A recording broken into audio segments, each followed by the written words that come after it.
Hoy, Ma'am, maghihingi po ng kahit barya. Hindi kaya pagkain na lang po. Gutom na po kasi ako eh. uy, binabayaran lahat ng pagkain dito. Anong hingi? Tsaka tignan mo, nakatingin sa yung mga customer ko. Natatakot. Papahuan sa'yo. Tingin mo, lalangawin kami. Malis ka dito. Alis, alis. Wala pa po kasi ako napapalimos eh. Wala pong nagbibigay sa akin. Kasalanan ko ba kung wala nabibigay sa'yo? Eh, mukha kang mabaho. Mukha kang di ba pagkakatiwalaan? Ma'am, pasensya na po kayo pero gutom na po kasi ako eh. Ang sakit na po ng Kahit tiyan ko. mamatay ka sa gutom dyan, wala akong pakialam. Naiintindihan mo? Tama ba kita, ha?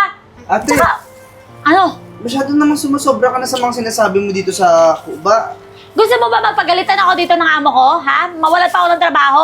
Dahil sa ginagawa ng kuba na yan? Nanghihingi lang naman po ako ng pagkain o di kaya barya. Ate, bigyan mo siya ng pagkain. Ako na magbabayad. Ikaw, sa may baba sa paninda mo. Oy, pagtinda mo, bigay mo sa akin. Ngayon na, entrega. Ate, kakalabas ko lang. Bigay mo, tapos mamaya, pag uwi ng bahay, kukunin ko rin yung pinagbentahan mo. Bigay mo na sa akin, akin na, ngayon na.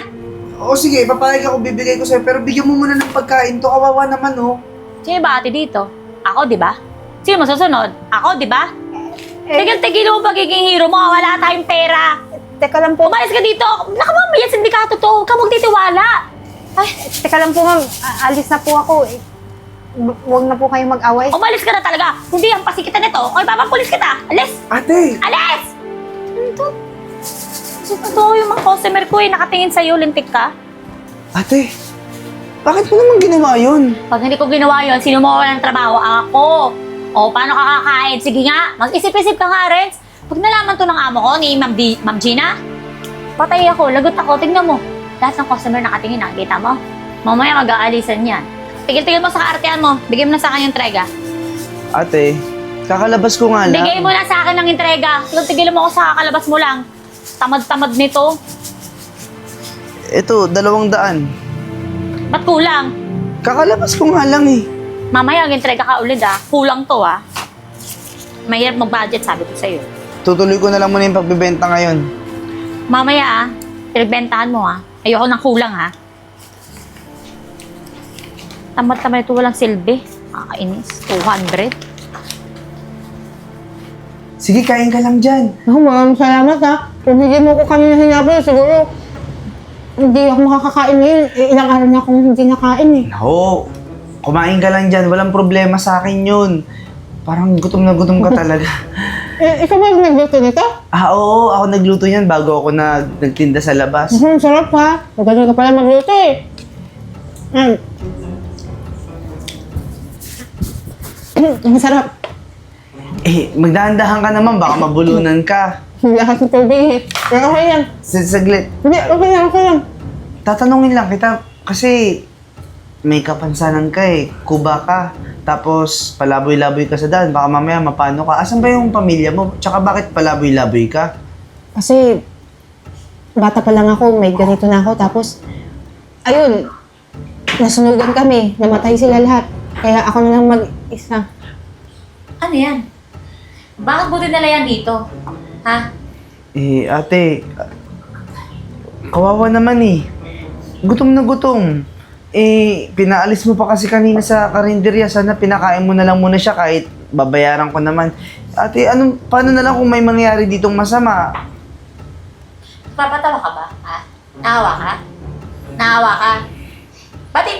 Bakit hindi ka maawa sa bulsa mo? Ha? May pera ka ba? Ha? Dinala mo ba yan dito sa bahay? Ano? Baka pati ulam ko pinakain mo pa dyan, ha? Oo, ulam mo. Pagod na pagod ako sa karinderya. Pag uwi ko, kakain ako, magpapahinga ako. Tapos, yung pagkain ko, pinakain mo pa dyan sa hampas lupang yan. Lulutuan naman kita eh.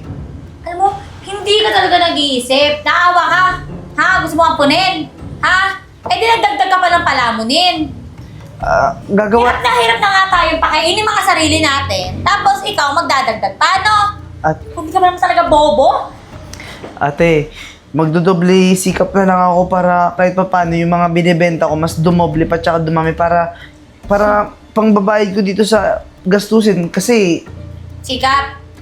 Sasabi mo, doble, pagtitinda. Asan pa yung mo? Asan? Labas mo. Akin na. Akin na! Bisa mo, bagal mo. Eto pa lang yung tinda ko eh. Oh, teka lang. Kulang pa. Kulang to. Kulang to. Ano, nangungupit ka? Hindi ako nangupit. Oh, ano? Asan na? Labas mo. Ba't kulang to? Bago ko kasi siya dinala dito, binilhan ko din siya ng isang Tignan mo naman talaga. Ano? Binila mo pa sa labas? Pinakain mo pa rito? Ay, ganadong-ganado ka naman kumain, no? Kami dito naghihirap. Ikaw sila pang ka. Ma'am, pasensya na po. Mamamalimos na lang po ako. Oh, dapat lang. Ibibigay ko po sa inyo yung nagastos ng kapatid nyo. Hindi na. Ayos lang yun. Sinabi niya nga ibibigay niya, tapos tatanggi ka pa. Yan na nga lang gagawin niya eh. Eh yan yung ginagawa niya. Feel ko ang modus niya yan. Merong sindikato yan eh. Hindi ka kubano, napapanggap ka lang. Hindi po ma'am, bata pa lang po ako, ganito na ako, ulila na po ako. Kaya kung kukupin niyo po ako, malaki pong pasasalamat ko sa inyo. Uy, ano kami dito? May orphanage? Wala kaming orphanage dito at di kami mayaman. Anong kukupkupin? Walang kukup sa'yo dito. Oo, ayos lang. Dito ka muna tumira. Wala desisyon. Ako Kung na- ikaw ang masusunod dito, lumayas-layas ka sa pamamahay na to, ha? Ate, maawa ka naman sa kuba. Wala akong awa! Wala na nga tayong pera, maawa pa ako. Dadagay pa akong bibig. Hindi na ako magdadagdag ng bibig na palamunin. Sa'yo pa nga, pagod na ako eh. At ikaw, ha? Babaeng pangit, mukhang mabaho na di ko maintindihan. Lumayas-layas ka na dito, ha? Ayoko makita yung pagmumukha mo. Walang kukupo sa'yo dito. Ipatapos. At ikaw, pagtatanggol mo pa? Kung pagtatanggol mo yun, lumayas ka na din, ha? Wala kang uuwian. Ayoko makita pagmumukha niyan. Sige. Layas! Oh, nakikilibre kain ka pa? Alam mukha mo?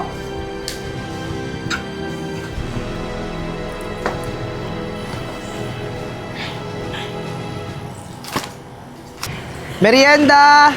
Merienda kayo dyan! Pabili?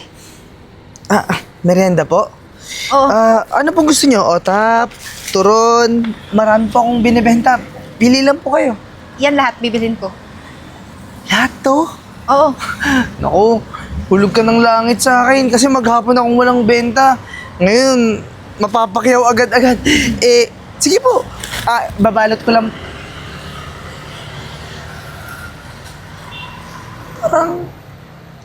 Parang nakita na kita eh. Pamilyar ka sa akin pero hindi ko lang maalala kung kailan. Baka kamukha mo lang yun. Sige, babalot ko lang to Ang totoo niya, nakilala mo talaga ako dati. Dati? Oo.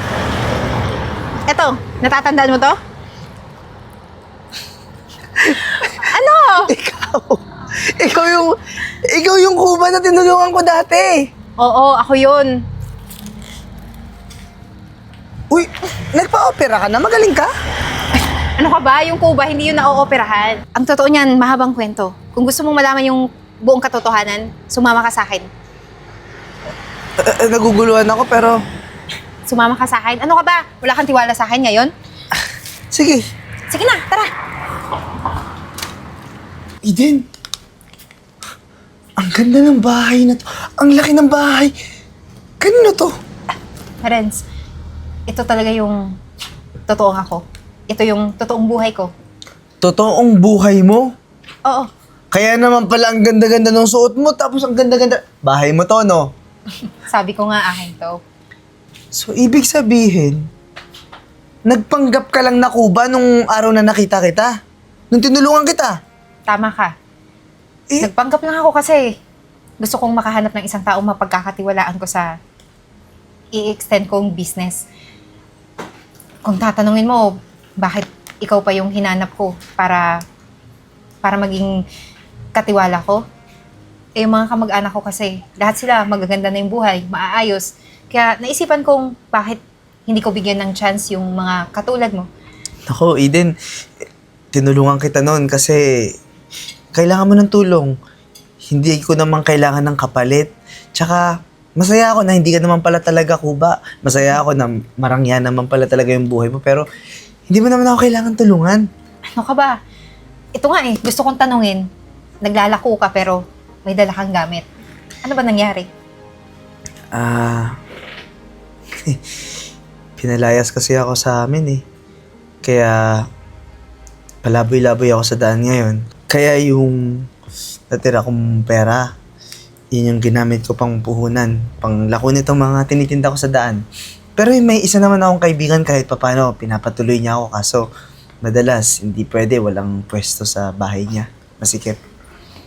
So kung ganun, siguro ito na yung panahon para magbago yung buhay mo. Nga pala, si Attorney Yvette, siya yung pinaasikaso ko sa lahat ng mga papeles. President, nandito na pala yung proposal. Nga pala, kung tatanggapin mo, pirmahan mo to. Kung hindi, okay lang. Sandali, hindi naman ako makapaniwala, Eden, na bigla ang ganito yung mangyayari sa buhay ko. Friends, matagal ko na itong pinagandaan simula nung kinukuk mo ko pero pinalayas din ako ng ate mo.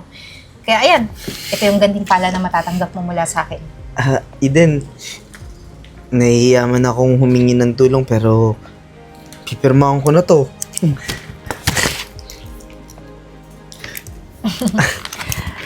Dahil dyan, magka-business partner na tayo. Congratulations. Salamat. Attorney, salamat din po. At kung problema mo yung titirhan mo, dito ka muna sa amin. Maraming kwarto dito na bakante. Seryoso ka? Oo, mamili ka lang saan mo gustong pumwesto. Hindi ko tatanggihan yan. Eden, salamat talaga. Walang anuman. Siya, sige na. Ilapag mo muna yung mga gamit mo. Nandun yung CR. Ready na rin doon yung towel, pati yung bagong damit mo. Salamat. Oh, ano na naman, madam? Ano itong ugali nito? Ako yung amo mo dito, kung magsasagot ka sa akin, ganyan, di lalo na yung mga customer. Madam, buti nga nabawasan yung mga kupal mong customer eh. Di ba kaya hindi nagbabayad, dinadarag-darag yung mga waitress, yung mga tendera, gaya ko. Alam mo ba, mula nang pumasok ka dito, hindi na kumita ng maayos tong karinderya ko. Eh kasi Ang madam, dami kong natatanggap na reklamo na napakasungit mo. hindi. Sabi nila, hindi na daw masarap, hindi na daw kagaya ng dati yung luto mo. Ako?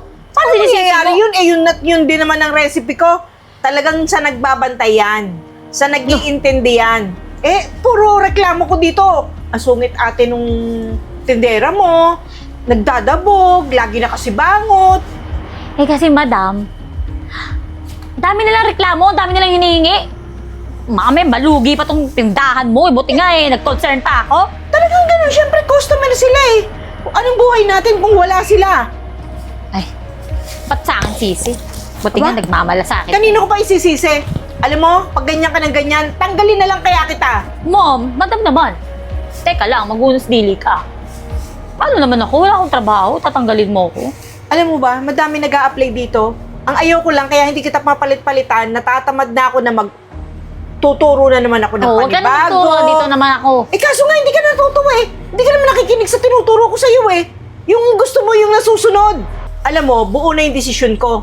Magsarado ka na ngayon. Ngayon ha. Magsarado ka na. At susunduin ko yung ipapalit ko sa'yo. Losyo. Oh, maawa ka naman, mom. Maawa. Narinig mo, di ba? Magsarado ka na. Dalian mo. Dalian mo! Edi wow. Oh, narinig mo, di ba? Dalian mo. Dalian mo! Opo. Ayan. Ano ba naman yan? Kabalasan naman talaga. Renz? Ano, libreng pagkain? Wala na akong trabaho. Hindi Sana naman libre. yun yung pinunta ko. Sino kasama mo? Parang familiar ka. Pero, normal ka naman. Hindi ka mang kuba. Siya yung kuba na pinalayas mo. Ha? Opo, ako yun. Pasensya na po Totoo po yun na nagpanggap lang po ako. Lahat po, na-explain ko na kay Renz. Ang totoo po niyan, ilang taon na rin yung nakakaraan na tinulungan ko siya kaya maayos na po yung buhay niya.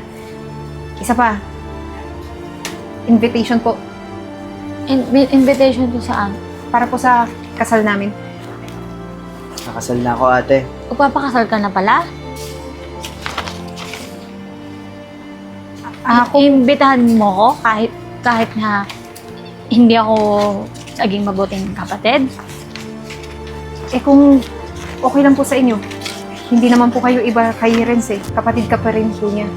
Oo, tsaka kahit na ganun yung naging ugali mo, ganun yung naging pagmamaltrato mo sa akin, tsaka sa kanya, hindi nabawasan yung pagmamahal ko sa'yo bilang ate ko. Magandang balita to.